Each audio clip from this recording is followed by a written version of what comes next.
a Deus. É muito bom louvar o nosso Senhor Jesus. Eu queria tentar cumprimentar todo mundo, mas eu não consegui, e graças a Deus, porque estamos em bastante pessoas, estamos em vários irmãos aqui, estamos num momento de celebração. Então, para aqueles que eu não consegui cumprimentar, muito boa noite. Estamos aqui celebrando o nascimento e a vida do nosso Senhor Jesus. É um momento de muita alegria, é um momento para mim de muita honra. Antes de começar a palavra, eu gostaria de compartilhar que agora eu estou sentindo muito contente, eu estou com o coração muito preenchido por esse sentimento de alegria, de gratidão, porque eu gosto muito de falar de Jesus, eu gosto mais de falar de Jesus do que fazer piada sem graça, para quem me conhece, então deve ser muito. E eu gosto muito de estar com a Igreja de Cristo, então eu estou falando de Jesus com a Igreja de Cristo, estamos falando de Jesus na presença dEle, sobre Ele. Isso é muito bom, glória seja ao nosso Senhor. Esses tempos eu estava pensando, a gente está agora no final do ano, a gente está cheio de festividades, de encontrar pessoas, de compromissos, de fechar contas e outras coisas, e no meio de um monte de estímulos, de um monte de organizações, de um monte de detalhes, a gente pode ficar confuso, a gente pode ficar um pouco assustado, um pouco estressado, né, dependendo, muita coisa para fazer, o cansaço físico começa a afetar.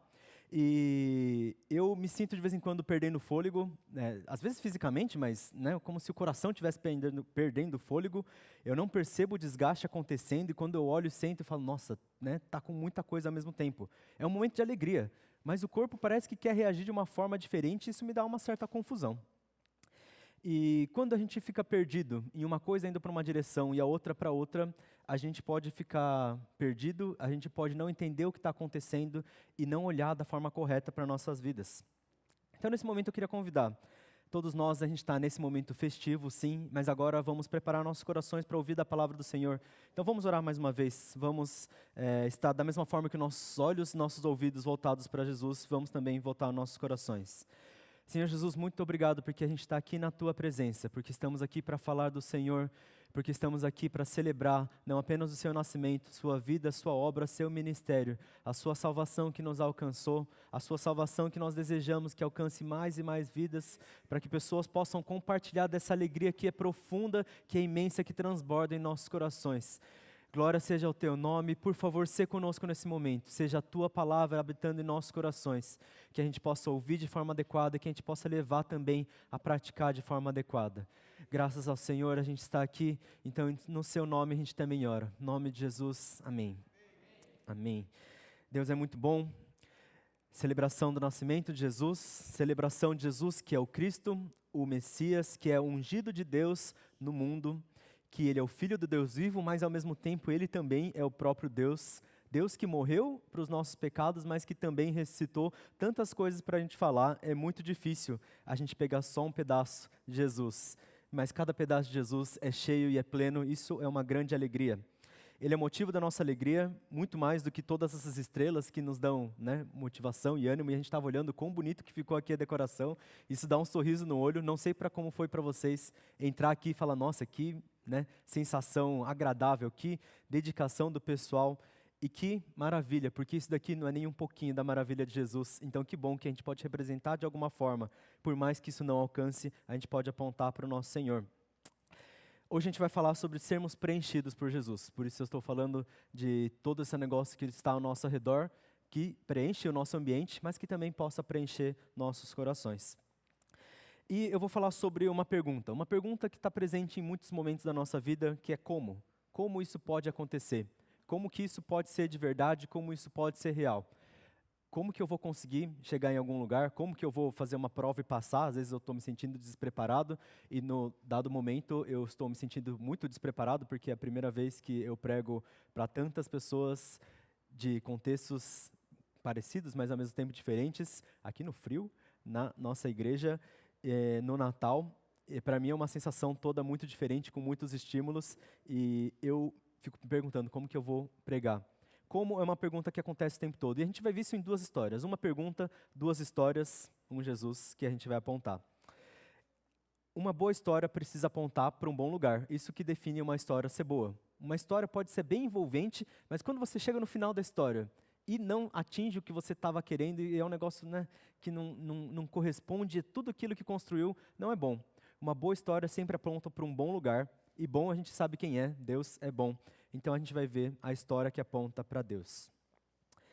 A gente vai começar eu vou começar falando um pouquinho não a minha história de vida, mas uma historinha dessa última semana, e depois eu vou ler 2 histórias na Palavra de Deus. Como eu comentei, esses dias têm sido preenchidos com correria. E para mim, a correria é um pouco difícil de lidar. Eu não sou exatamente uma pessoa muito hábil. Eu sou muito hábil em lidar com problemas, mas talvez não com a gestão da minha ansiedade. Então eu fico estressado. E às vezes eu fico confuso, eu estou indo e vindo para São Paulo algumas vezes. Eu acabei de mudar aqui para Suzano, mas meus pais estão lá em São Paulo. Minha irmã, que mora nos Estados Unidos, está aqui visitando. Então, para aproveitar que a gente quase nunca vê ela, eu estou indo lá algumas vezes. E ao mesmo tempo eu tenho que correr com várias coisas daqui, então eu tenho que ir lá, né, passo uma refeição e volto correndo para cá. E isso vai aumentando a minha vida, vai aumentando as coisas, vai aumentando os estímulos dos meus arredores. E quando os estímulos dos meus arredores são de estresse, eu fico estressado. Quando os estímulos dos meus arredores são de alegria, eu fico alegre. E eu fiquei as 2 coisas ao mesmo tempo. O que parece esquisito, e foi muito esquisito por dentro mesmo, a ponto de eu ficar meio embrulhado. Mas entre essas responsabilidades e essas intensidades, eu falei, vem as perguntas. Será que vai dar tempo de eu preparar a mensagem, de eu fazer comida para contribuir no nosso jantar, de eu ir lá encontrar a minha irmã, de eu voltar aqui, passar um tempo de qualidade? Ontem a gente teve o encontro do pequeno grupo dos jovens que já trabalham, e foi um tempo muito bom, mas a gente estava preocupado, todo mundo, que ia voltar tarde, como que seria a correria, o como estava o tempo todo na minha cabeça. E às vezes ele estava tanto na minha cabeça, pensando como que eu vou conseguir fazer, que as pessoas que estavam na minha frente, eu não aproveitava tanto assim. Dava um momento de confusão. E é horrível, né? Como que a gente vai aproveitar o momento que a gente está vivendo se a gente fica pensando em perguntas que a gente não consegue sempre resolver? Algumas delas a gente resolve. Mas, quando isso chega no exagero, é um pouco complicado. Mas, enfim, as perguntas nos cercam. E eu falei, né, no grupo que a gente estava reunidos ontem, uma das conversas que a gente teve era como que é ter uma vida de adulto. O pessoal que se reúne são jovens, eles já trabalham, alguns moram na casa dos pais, alguns saíram das casas dos pais, outros estão saindo da casa dos pais. E a gente ficou pensando, como que você se sente como adulto? Você se sente como adulto quando você começa a trabalhar, ganhar seu próprio dinheiro? Ou você se sente quando adulto quando você sai de casa? Ou você se sente adulto quando você paga alguma conta? Ou você se sente adulto quando uma pessoa mais jovem que você te chama de tio? Eu não sei. Eu não gosto dessa última parte particularmente. Mas eu me sinto bem adulto quando isso acontece. Mas, enfim, são várias perguntas que vêm junto dessas coisas, e essas perguntas, normalmente, as respostas que a gente tem estão envolvidas responsabilidades. Qual responsabilidade me faz me sentir do jeito que eu me sinto? Seja essa pergunta, me sentir adulto, me sentir cristão, me sentir uma pessoa responsável, uma pessoa feliz. A gente pergunta várias coisas porque é o que está nos nossos arredores. Responsabilidades, dentro dessas responsabilidades tem medos, dentro desses medos tem dúvidas, e que vem para todos nós. Eu falei sobre essas dúvidas que eu tive, mas eu imagino que para cada um de vocês tem dúvidas talvez parecidas, talvez diferentes. Será que o meu trabalho está dando certo? Será que como que vai ser o próximo ano? Como que foi esse último tempo, né, da pandemia? Deve ter sido complicado para muita gente. O Theo estava compartilhando sobre trabalho e ele falando assim, nossa, né, outras pessoas que são competidores da mesma vaga têm uma qualificação tão grande, como que eu faço para lidar com a entrevista? Ou a gente pode pensar, será que vale a pena eu fazer alguma coisa, ir para um certo caminho e para o outro? Muitas perguntas. Eu estou descobrindo uma nova, né? O que eu compro para alimentação que seja tanto saudável e também caiba no bolso. E fazer compras é uma atividade nova para mim. E eu descobri que eu não sou tão habilidoso nisso. Eu espero que, por enquanto, eu possa crescer. Mas as dúvidas são constantes. Até qual cebola é melhor, porque eu descobri que tem mais de uma. Mas, enfim. Quais são as perguntas que tem para vocês? Espero que não sejam só perguntas esquisitas que nem as minhas, mas vale a pena a gente pensar o que a gente tem de perguntas para a gente poder entender o que a gente está pensando e entender como a gente vai reagir a isso. Na primeira história que a gente vai ver é sobre Zacarias. Zacarias foi o pai de João Batista, na Bíblia. João Batista era aquele profeta que anunciou a chegada de Jesus Cristo. Então, João Batista, ele nasceu logo antes de Jesus e ele falava sobre a vinda de Jesus, que chegaria logo depois dele. Mas antes que ele nascesse, alguém teve que falar sobre a vinda de João Batista. E esse alguém foi um anjo que falou para o pai dele, Zacarias. Na história que a gente vai ler aqui em Lucas 1, a partir do versículo 5. Acho que a gente vai colocar ali, para quem quiser acompanhar, mas eu também vou ler com a minha voz. No tempo de Herodes, rei da Judéia, havia um sacerdote chamado Zacarias, que pertencia ao grupo sacerdotal de Abias, e Isabel, sua mulher, também era descendente de Arão. Ambos eram justos aos olhos de Deus, obedecendo de modo irrepreensível a todos os mandamentos e preceitos do Senhor. Mas eles não tinham filhos, porque Isabel era estéril, e ambos eram de idade avançada. Certa vez, estando de serviço o seu grupo, Zacarias estava servindo como sacerdote diante de Deus. Então, um anjo do Senhor apareceu a Zacarias, à direita do altar do incenso. Quando Zacarias o viu, perturbou-se e foi dominado pelo medo. Mas o anjo lhe disse: Não tenha medo, Zacarias, a sua oração foi ouvida.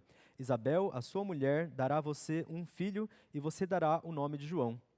Ele será motivo de prazer e de alegria a você, e muitos se alegrarão por causa do nascimento dele. Pois grande será aos olhos do Senhor. Ele nunca tomará vinho e nem bebida fermentada, e ele será cheio do Espírito Santo desde antes do seu nascimento. Fará retornar muitos do povo de Israel ao Senhor, o seu Deus, e irá adiante do Senhor no espírito e no poder de Elias, para fazer voltar o coração dos pais aos seus filhos, dos desobedientes à sabedoria dos justos, para deixar um povo preparado para o Senhor. Zacarias então perguntou ao anjo: Como posso ter certeza disso, que isso vai acontecer? Eu sou velho e a minha mulher é de idade avançada também. E o anjo respondeu: Eu sou Gabriel, aquele que está sempre na presença de Deus. Eu fui enviado para transmitir a você estas boas novas. E agora você ficará mudo, não poderá falar até o dia que essas coisas vão acontecer, porque você não acreditou às minhas palavras, que se cumprirão no tempo oportuno. Zacarias aqui, a gente vê que tipo de pessoa ele era. Ele não era uma pessoa qualquer, ele era uma pessoa tanto respeitada pelas pessoas ao seu redor, que foi escolhido para uma função, a função de mais honra naquele povo que eles estavam vendo, o povo judeu. E diante de Deus, ele também era correto. Deus aprovava as atitudes e o procedimento dele. Ele tinha uma vida que ele queria agradar a Deus. Ele não era uma pessoa ruim e ele não fazia coisas ruins. Ainda assim, aparentemente, ele cometeu um erro, que a gente vê aqui, e ele foi punido por causa disso. Ele foi punido no meio de uma promessa para ele que era uma grande coisa. Ele queria muito ter um filho, mas ele era de idade avançada. A esposa dele não podia ter filhos ainda, também de idade avançada. Deus, ele prometeu um filho, mas por causa dessa postura que ele teve, por causa da resposta, por causa de como ele reagiu, as dúvidas que passaram pela cabeça dele, as coisas foram diferentes. Ainda foram boas. Ele teve o filho, as promessas de Deus foram cumpridas. Mas vamos ver como ele fez essa pergunta. Voltando aqui no versículo 18. Zacarias perguntou ao anjo: Como posso ter certeza disso? Eu sou velho e a minha mulher é de idade avançada.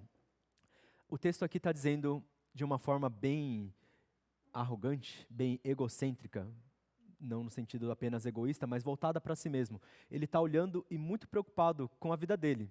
E faz sentido, porque a promessa foi para a vida dele. Você fala assim: nossa, você vai se mudar de São Paulo para Suzano. Como pode ser que esse assunto não é sobre mim mesmo? Falando que ele ia ter um filho, como pode não ser o assunto sobre ele? Falando assim: então, eu vou ver a minha vida e eu vou ver os meus problemas. Se eu tenho trabalho, eu vou ver os detalhes do meu trabalho. Se eu quero um emprego, eu vou ver entrevistas. Se eu quero uma faculdade, eu vou estudar para a faculdade. É sobre o que eu estou vivendo, já que a pergunta é sobre mim. Faz muito sentido a forma como ele reagiu. Ele perguntou: como eu posso ter certeza disso? Não está escrito eu aqui no versículo, mas deveria, porque a palavra eu é a palavra mais forte nessa frase. Como eu posso ter certeza disso? Não importa se você, o anjo na presença de Deus, tem certeza, enviado por Deus, aquele que pode fazer qualquer coisa e que não mente, tem certeza. Não, você tem certeza, mas eu não tenho porque eu sei que eu não posso ter filhos. Eu tenho certeza disso, é o que ele respondeu. E ele era sacerdote do Senhor. Todo mundo pode ter dúvidas. O sacerdote do Senhor, o pastor Joel tem dúvidas. Eu estou já perdido nas minhas dúvidas aqui, então ainda já confuso. Mas todo mundo pode ter dúvidas, e não foi ruim ele ter dúvidas. Mas quando a gente foca mais nas nossas dúvidas do que nas promessas de Deus, a gente se perde.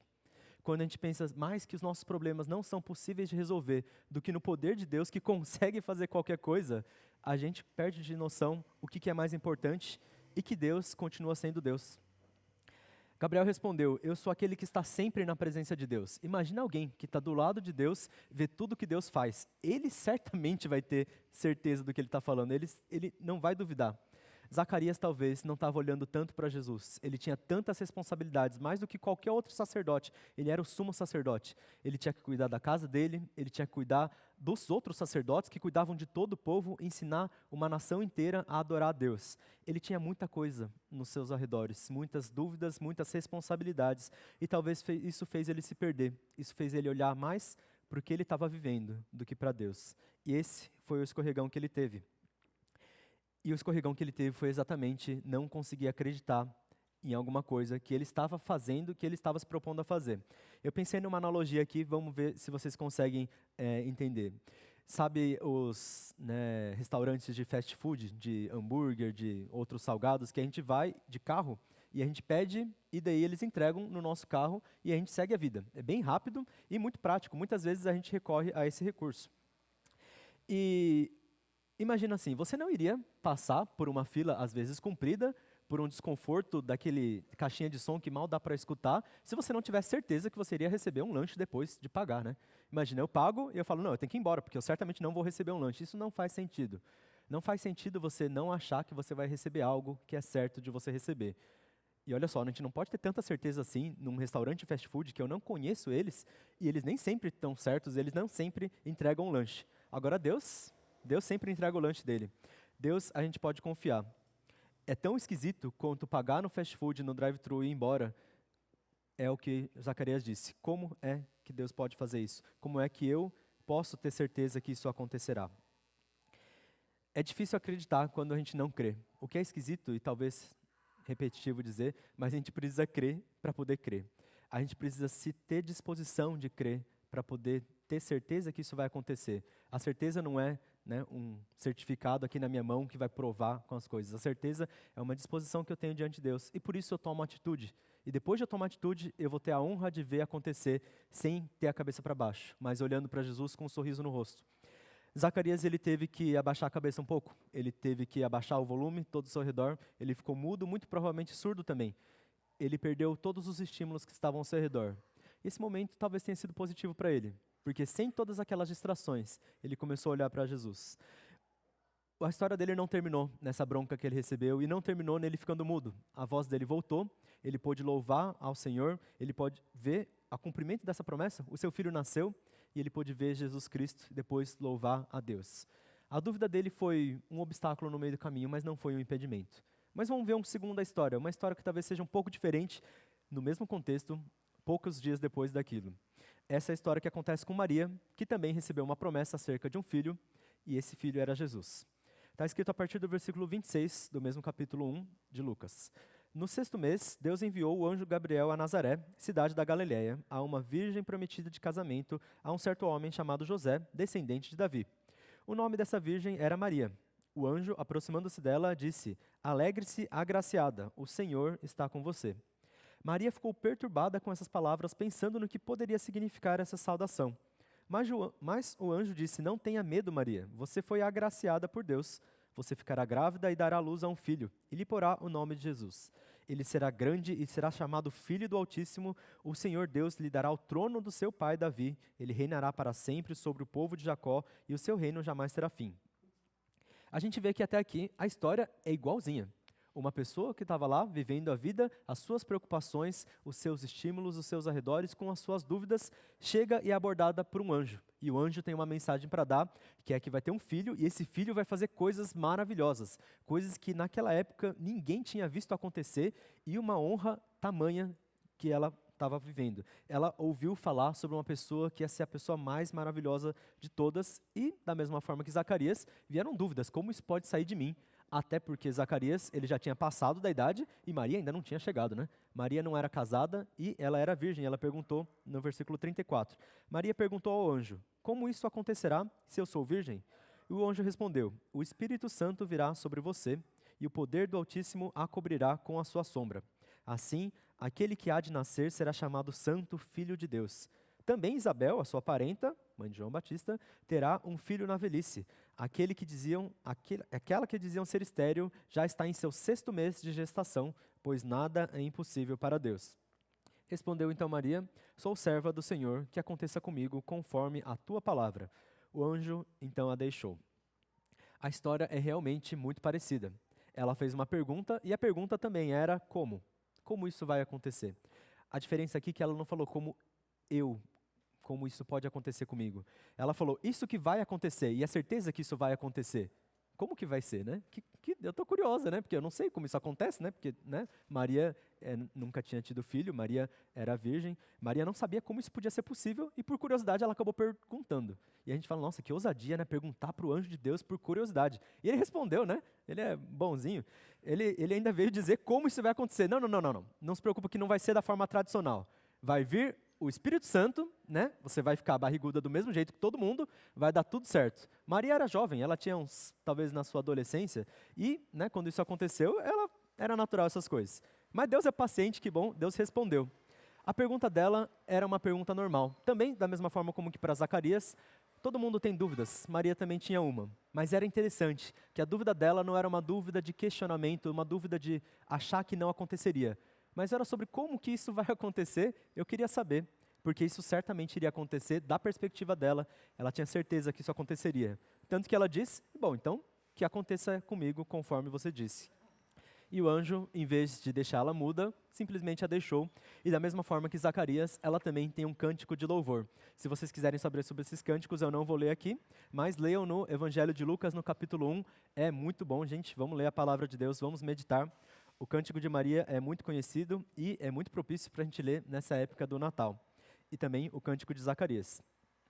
E se vocês quiserem, continua, tem mais um terceiro cântico, ainda no capítulo 1 ou 2 de Lucas. Mas enfim, ela responde diferente. A pergunta dela é a mesma pergunta, mas o foco dela é diferente.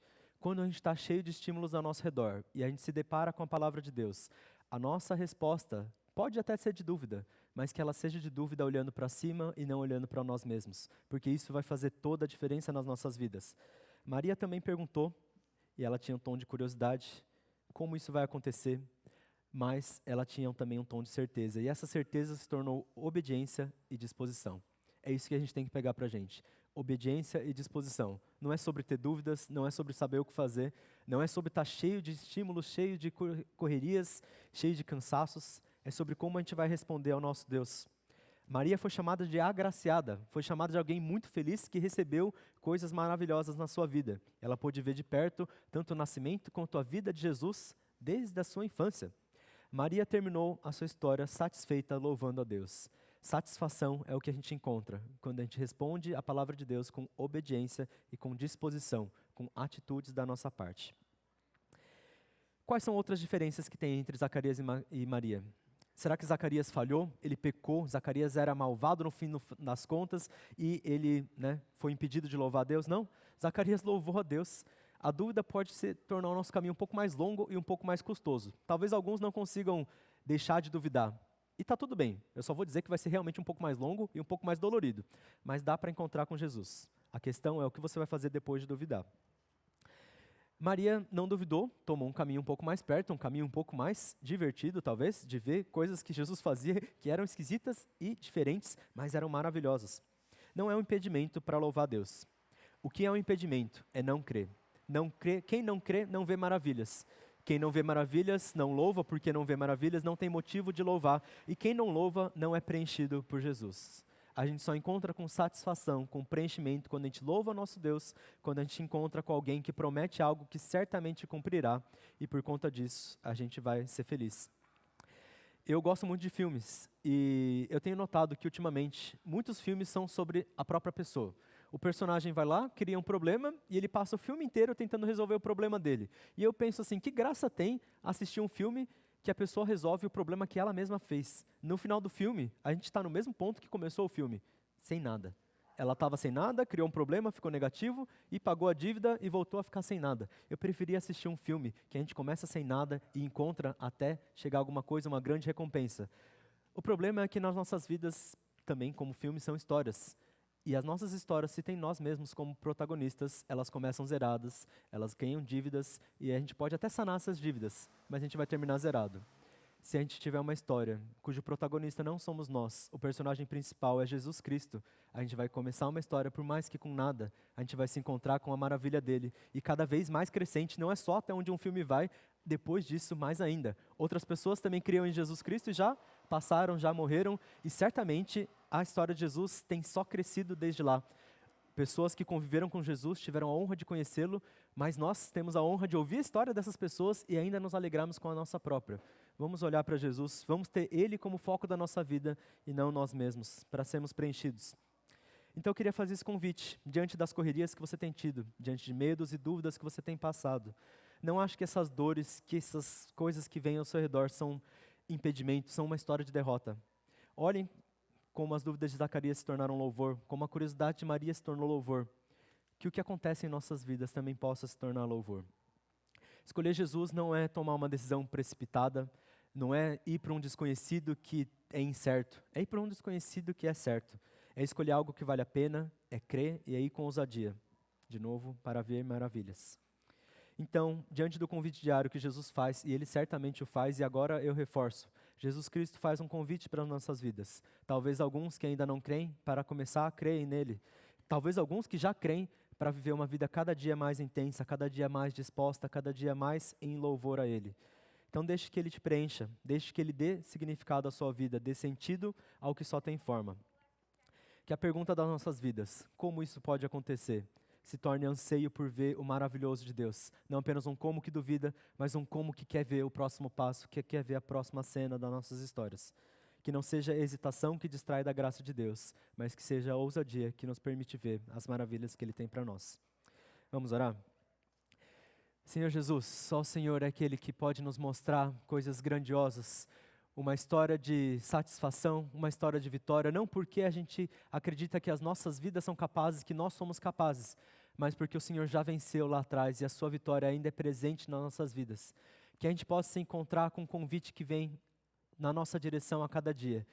E que por mais que dúvidas possam nos cercar, por mais que cansaços, medos, inseguranças e confusões possam estar ao nosso redor, a gente possa escolher crer, a gente possa escolher nos voltarmos para o Senhor. Por favor, seja conosco nesse momento. Nos ajuda a ter coragem de te escolher. Nos ajuda a ter coragem de te ver, de olhar para essa celebração do teu nascimento e entender que o Senhor é aquele que a gente tem que olhar, não apenas hoje, não apenas nesse dia que a gente coloca o seu nome, mas em todos os dias da nossa vida, possa ser o Senhor, aquele que é o protagonista, aquele que é o primeiro e aquele que é também o último. Que a gente possa se voltar e que o Senhor torne isso capaz como a gente sabe que o Senhor pode fazer. Em nome de Jesus a gente ora por aqueles que estão ouvindo a Tua palavra, por aqueles que podem ainda escutar através de nós, que a gente possa ver o Senhor fazer a Tua vontade aqui, que certamente é boa. Em nome de Jesus a gente ora, crentes, que a gente vai ver essas maravilhas, que a gente vai sorrir e sermos preenchidos pela Tua alegria. Em nome de Jesus, amém. Amém.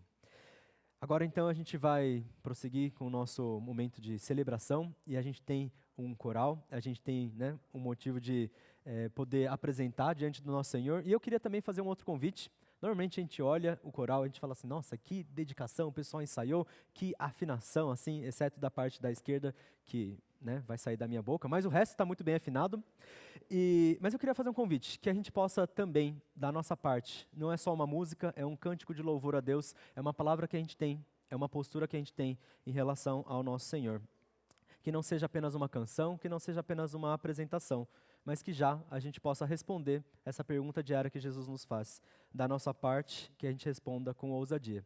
Então fica o convite, cada um no seu coração, ore enquanto a gente está ouvindo, ore enquanto a gente está vendo a celebração ao nosso Deus.